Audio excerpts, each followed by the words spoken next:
Throughout the Earths of Marvel and DC Comics, there are hundreds, no thousands of superheroes saving the day. But what if I told you there were even more across the multiverse?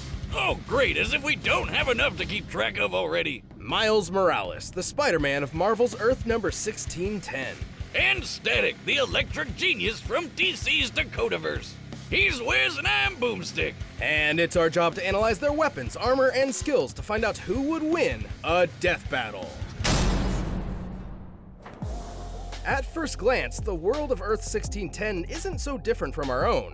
But look closer and you'll find Coca-Soda instead of Coca-Cola, PDNY officers instead of NYPD. And a hamburger and fries can cost 30,000 goddamn dollars! But perhaps the greatest difference in this so-called Ultimate Universe was that Peter Parker, the friendly neighborhood Spider-Man, was dead.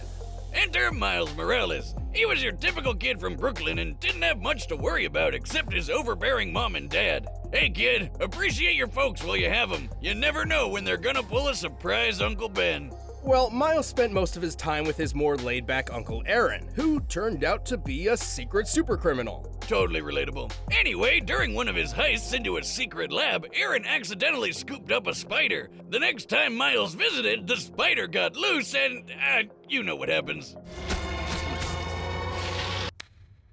Miles, let's go. This spider carried the genetic-enhancing Oz formula, yet another attempt to recreate Captain America's infamous super soldier serum. It had previously transformed Peter Parker into the first Spider-Man. Wait a minute, who came up with the idea to store the super serum in a friggin' spider? Scientists can be weird sometimes. Maybe next time put it in something that can't walk away. It's got 8 legs, that's like 4 times more walking power. Sure. Either way, with his new powers, Miles donned red and black to become the ultimate Spider-Man.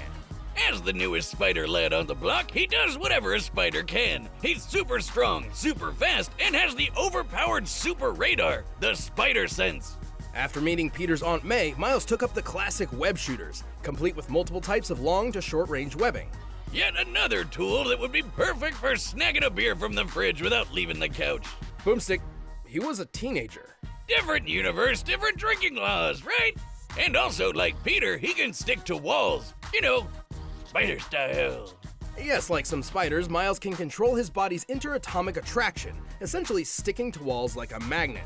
However, unlike Peter, this subatomic electron manipulation gave Miles a few extra moves of his own. Yeah, the kid's got electric powers. He can zap people with a quick touch, fire off massive explosions, and even turn invisible. Wait, what's that got to do with shocking people? This Venom Sting can even take out the Ultimate Universe's Electro, a being literally made of electricity. But Miles didn't just shock him, he disrupted Electro's own charge. Similar to a miswiring sending too much electricity in one direction and shorting out your computer when somebody forgot to plug it into the surge protector. Wiz, you know I don't believe in protection for anything. It's going in raw. Anyway, as the new Spider-Man, Miles obviously had a lot to live up to. After his Uncle Aaron died in front of him, Ha! Told you somebody would pull a Ben! Miles pushed past the heartache. He persisted, living up to Peter's ideals, and eventually stepped out of his shadow to be Spider-Man in a way only he could. Oh yeah, what's up, Danger?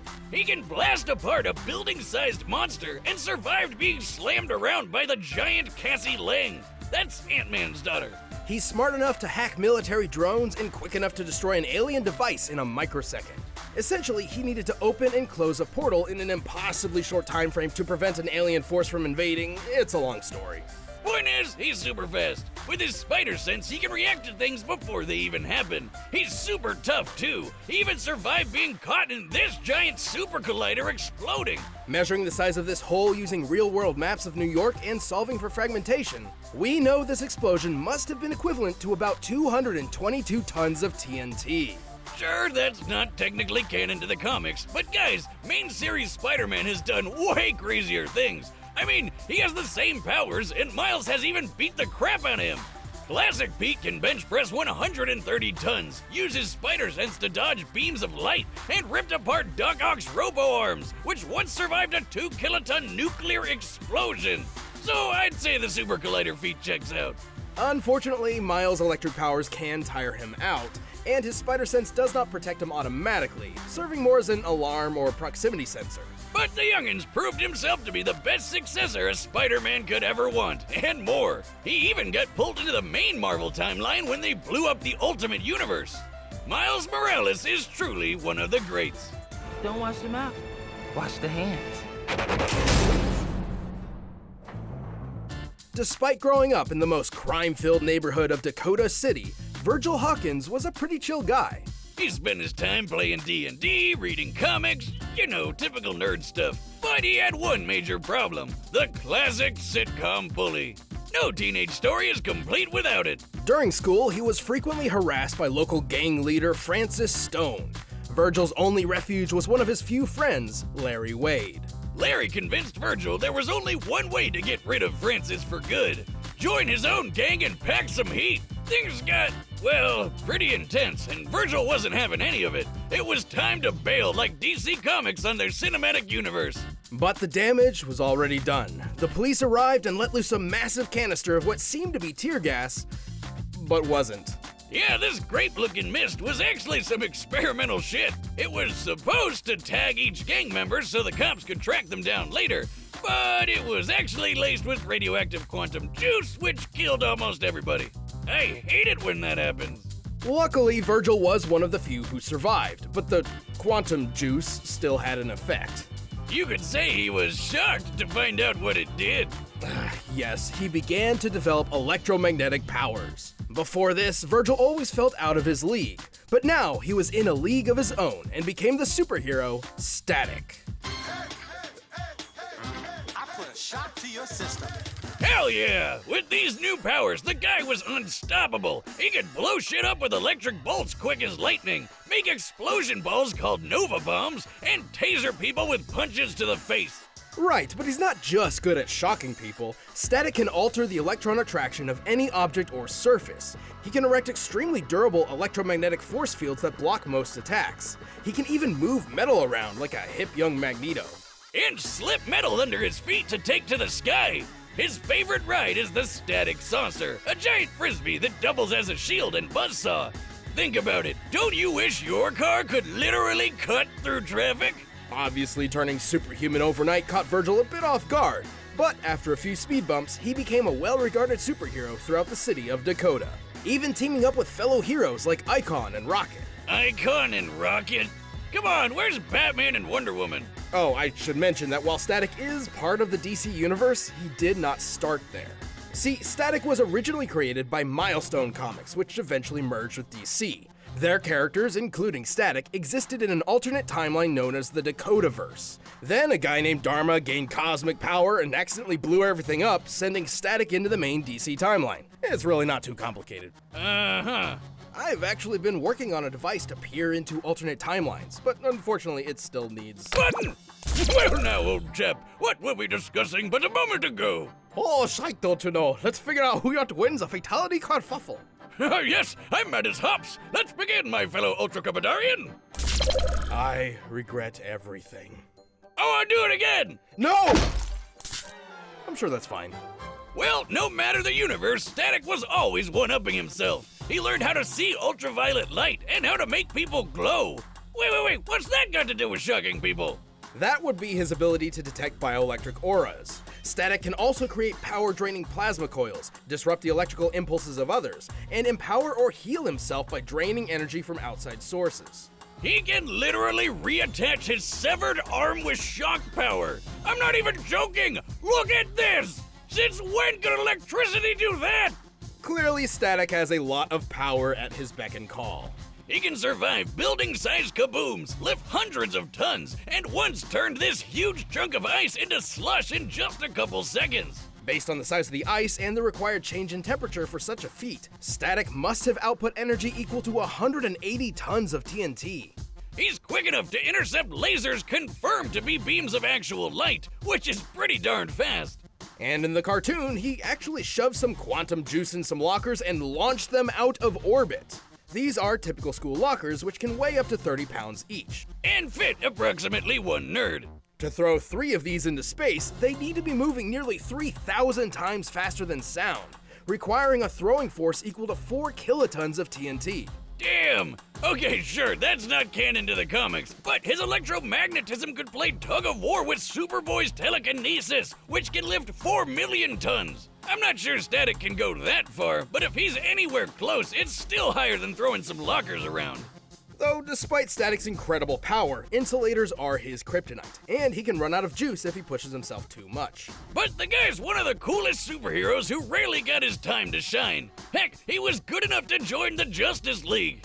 I think even Virgil himself was shocked to see how cool he really was. Static shock! Alright, the combatants are set, and we've run the data through all possibilities. It's time for a death battle!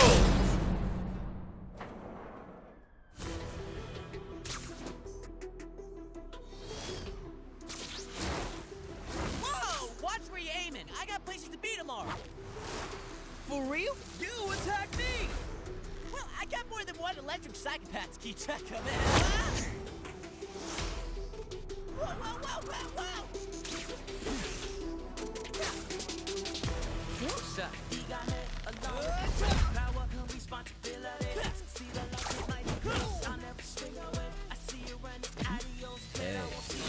Forgive me, but can I be honest? I'm fully transparent. You ride on trash cans. Can you be my next man? Me?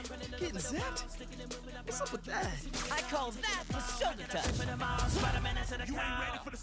call this my taser punch.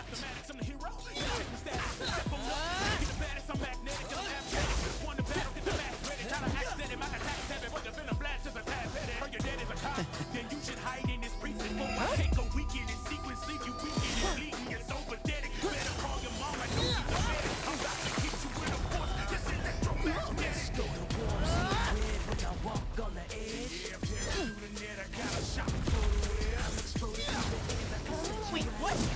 Keep thinking, keep thinking.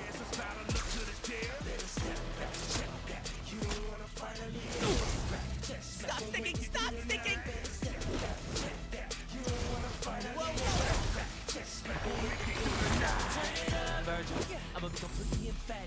Come on out, Spider Boy. Huh? No more flying pizza trays.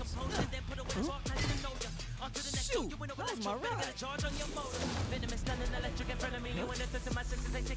Okay, you've got surprises, but so do I.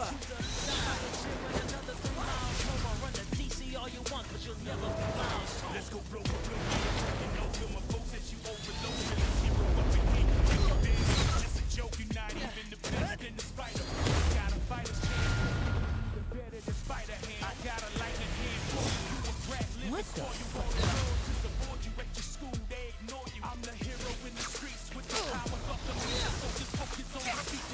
Whoa, not cool. You stupid. All I gotta do is... What? Plasma coil. If you hadn't noticed, this electric biz is kind of my thing. Oh, man.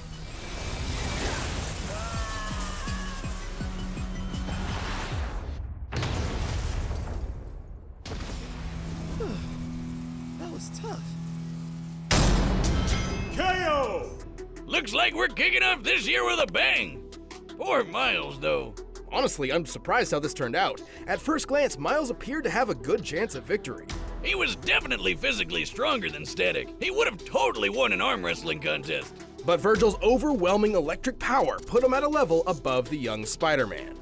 Oh yeah, overall Static's feats were way above Spidey's, even when we scaled Miles to classic Peter Parker's biggest feats. Static definitely had the oomph to take Miles out, but Miles had no easy way to get around his force field. The variety of techniques at Static's disposal also rent many of Spider-Man's abilities moot. Like how Spidey's invisibility didn't matter when Static could light him up like a Christmas tree, and his speed was so similar to what the Spider Sense could give Miles that the super radar wasn't that big of a help. Remember, just because he knew an attack was coming didn't always mean he could dodge it in time.